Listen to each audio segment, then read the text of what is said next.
We met, fell in love, we got married, and we wanted a family.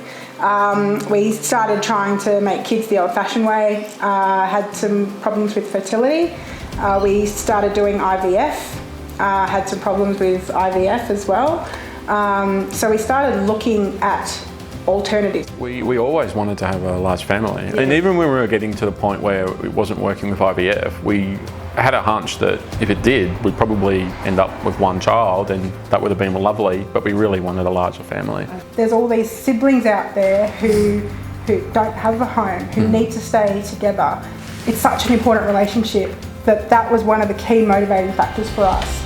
We're going to give children the gift of that relationship forever by keeping them together.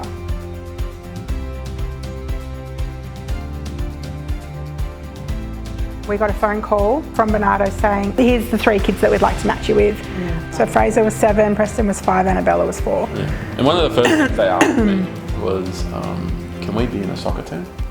That was one of the first things the boys asked me. Yeah. I was really surprised because the attachment was very quick, particularly with the eldest child, Frazier. I felt like he, being the eldest, and also being male, I think he was really looking for a father figure, and it was like a magnet to me. Like he would come into my bedroom first thing in the morning and just give me a hug straight away.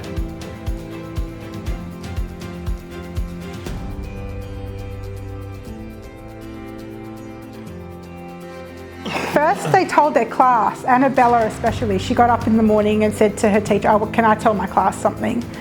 And she said, I'm being adopted today. And she had to explain to her class what adopted meant, and her class was very excited for her. So they got to walk up to the bench, stand with the judge and stamp their papers. My brother started bawling. Yeah. The judge makes his order, everyone starts clapping. Lots of photos under the government seal. Never seen the kids smile that big. No, that's right. They're so happy. They just turned into different children from that moment on. When you're a child who's been born into a stable, loving family, like we were, you never have to ever question mum and dad, do they love me? If I do something wrong, will everything still be okay? It's not even a question, because of course it is, because that's how you have been from the very moment you were born.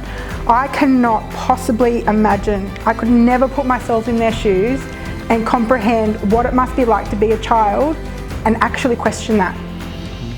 I cannot comprehend, and these kids have had to do that. They're the bravest people I've ever met for that reason alone.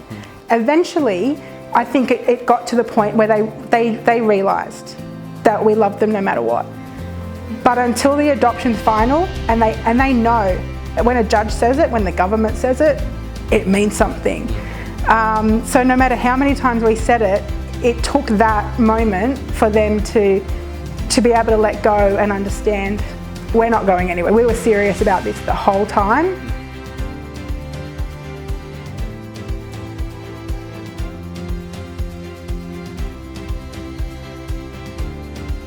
We've also developed such a good relationship with the birth family that we've gone beyond the required visits, and we've invited them to come and watch the boys' soccer games on random weekends. They've both been to Annabella's dancing concert. It really is important that the kids have access to their birth family. It helps them to understand their history, understand who they are, where they've come from, why they were put into out-of-home care in the first place, which I think it's important to understand and acknowledge.